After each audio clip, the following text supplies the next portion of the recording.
نماز کیا ہے؟ بندے کا اللہ سے اس طرح ملاقات کرنا کہ وہ اللہ کے سوا کسی کو نہ جانتا ہو۔ فجر کی نماز خود پر لازم کر لو، کیونکہ یہ شیطان کے خلاف دن میں تمہاری پہلی فتح ہے۔ اگر نماز کے وقت طواف کعبہ رک سکتا ہے تو تیرا کاروبار اور کام کیوں نہ ہو؟ نماز نہ چھوڑنا، یہ میرے نبی صلی اللہ علیہ وسلم کی آنکھوں کی ٹھنڈک ہے۔ نماز میں ناوا نہیں، بہت گہری بات بول دی بابا جی نے، بس حاضری لگتی رہنی چاہیے، محبوب کو پتہ تو چلے کہ آیا ہے، چاہے سبق یاد ہے یا نہیں مگر کلاس میں حاضر ہے۔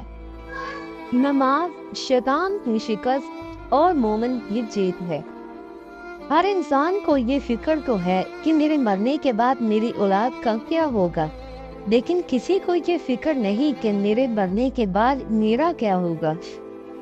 3 کام اللہ کو پسند ہیں: ٹوٹے ہوئے دلوں کو جوڑنا، دل نہ چاہتے ہوئے بھی معاف کر دینا، کسی کے گناہ پر پردہ کرنا، اللہ کو منانا۔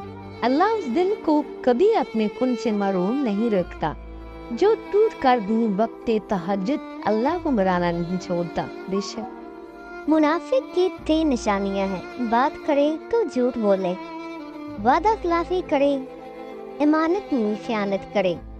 ویڈیو اچھی لگی ہو تو لائک کر دیں۔